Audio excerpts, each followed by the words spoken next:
Hello, moms favourite চ্যানেলে তোমাদের স্বাগত। আজকে আমরা দ্বিতীয় পর্যায়ক্রমিক মূল্যায়ন 2024 প্রশ্নোত্তর আলোচনা করব আমাদের পরিবেশ চতুর্থ শ্রেণীর জন্য। তো বন্ধুরা, তোমরা যারা আমার এই চ্যানেলটি আগেই সাবস্ক্রাইব করেছো তাদের অসংখ্য ধন্যবাদ। যারা এখনও পর্যন্ত আমার এই চ্যানেলটি সাবস্ক্রাইব করোনি, পরবর্তী ভিডিওগুলি পাওয়ার জন্য আমার এই চ্যানেলটিকে সাবস্ক্রাইব করে নিও। চলো শুরু করি। প্রথম যে প্রশ্নগুলি হতে পারে, সত্য বা মিথ্যা লেখো। প্রথম প্রশ্ন, মাটির তৈরি প্রতিমা, ঠাকুর এগুলিকে মৃৎশিল্প বলে। সত্য না মিথ্যা? এটি হবে সত্য।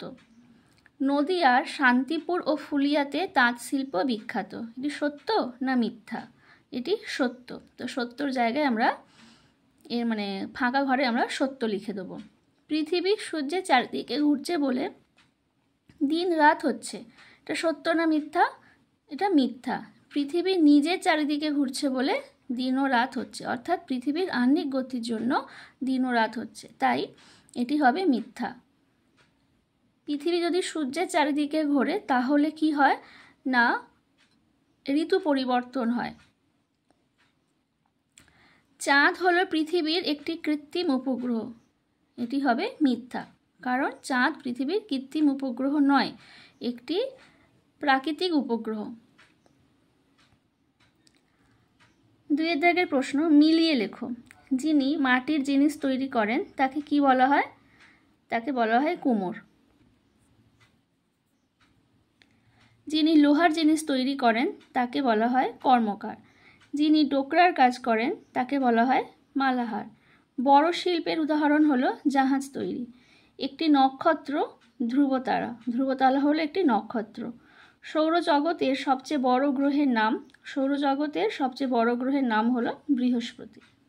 এইভাবে আমরা যার সাথে যেটা ম্যাচ করবে সেটা তীরচিহ্ন দিয়ে দেখিয়ে দেবো। তিনের দাগের প্রশ্ন, শূন্যস্থান পূরণ করো। রেল ইঞ্জিন তৈরির কারখানা আছে চিত্তরঞ্জনে।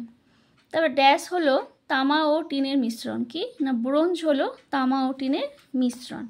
ইস্পাতের তৈরি একটি জিনিস হলো জাহাজ। বেকিং পাউডার ব্যবহৃত হয় কি তৈরিতে? না, কেক তৈরিতে।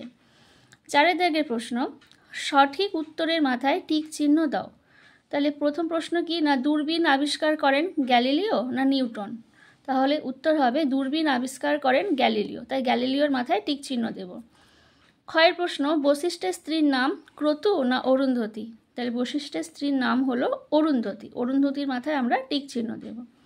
একটি টুল হলো রঙিন পাথরের টুকরো না কাঁচি? তাহলে কি হবে উত্তর? না, একটি টুল হলো কাঁচি। টুল মানে কি? টুল মানে হলো ছোট ছোট যন্ত্রপাতি, যেগুলোকে বলা হয় টুল। একটি ভেষজ উদ্ভিদ হলো তুলসী না আম গাছ? তাহলে একটি ভেষজ উদ্ভিদ হলো তুলসী। দু এক কথায় উত্তর দাও। বলছে সৌরজগতের মোট কয়টি গ্রহ? গ্রহগুলির নাম লেখো। উত্তর হবে সৌরজগতে মোট 8টি গ্রহ রয়েছে। গ্রহগুলির নাম হলো বুধ, শুক্র, পৃথিবী, মঙ্গল, বৃহস্পতি, শনি, ইউরেনাস আর নেপচুন। থানকুনি গাছের কোন অংশ ব্যবহার করা হয়? কোন রোগ সারাতে ব্যবহৃত হয়? উত্তর হবে থানকুনি গাছের পাতা ব্যবহার করা হয় রোগ সারানোর জন্য। কি কি রোগ সারাতে ব্যবহৃত হয়? আমাশয়, পেটে বায়ু, মাথা ধরা, স্মৃতিশক্তিহীনতা রোগ সারাতে থানকুনি গাছের পাতা রস ব্যবহৃত হয়। এবার বলছে গয়ের দাগের প্রশ্ন, কুটির শিল্প কাকে বলে? দুটি কুটির শিল্পের উদাহরণ দাও। তাহলে ছোট ছোট যন্ত্রপাতি, কম লোকজন দিয়ে বাড়ির মধ্যে কম জায়গায় কোনো জিনিস তৈরি করা হলে তাকে কুটির শিল্প বলে। উদাহরণ হলো আচার তৈরি, ধূপ বানানো ইত্যাদি। এবারের প্রশ্ন, বজ্র পদার্থ কাকে বলে?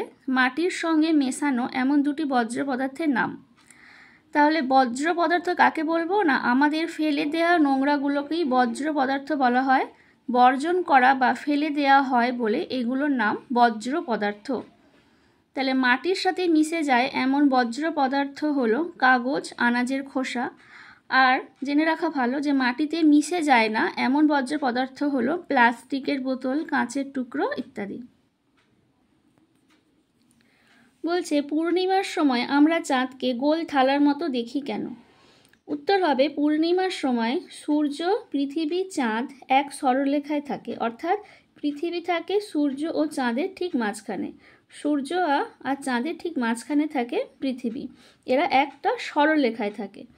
এর ফলে কি হয় না, চাঁদের একটা দিক পুরো সূর্যের আলো পায়, তাই চাঁদকে গোল থালার মতো দেখায়।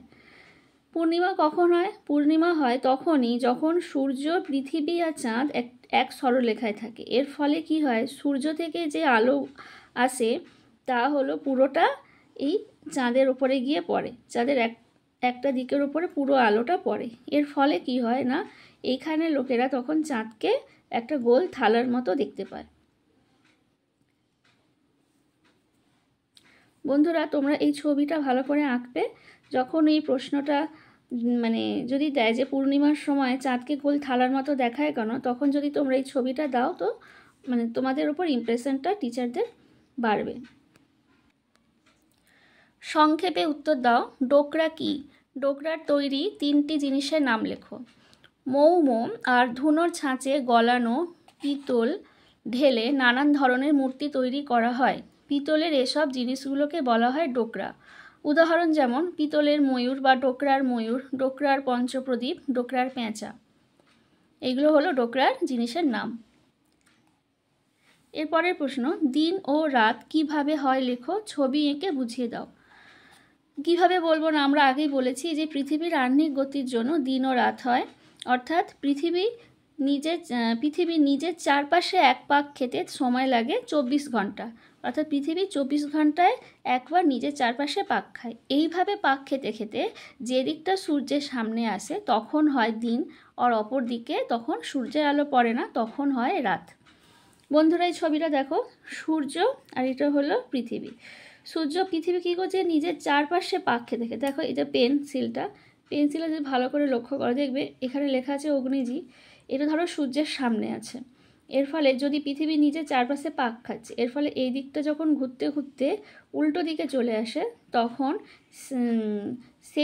এই দিকটা আর হচ্ছে সূর্যের আলো পায় না, তখন এখানে রাত হয়ে যায়, আর এই দিকে তখন আবার দিন হয়। আবার এইভাবে ঘুরতে ঘুরতে যখন ওই লেখা জিনিসটা সূর্যের সামনে আসে তখন এখানে আবার দিন হয়, উল্টো দিকে তখন আবার রাত হয়। এইভাবে কি হয় না, পৃথিবী 24 ঘন্টায় একবার নিজের চারপাশে পাক খায়। এইভাবে পাক খেতে খেতে যে দিকটা সূর্যের সামনে আসে তখন হয় দিন, আর অপর দিকে তখন সূর্যের আলো পড়ে না, তখন হয় রাত। এইভাবে পৃথিবীতে দিন ও রাত্রির প্রতিনিয়ত ঘটে চলেছে।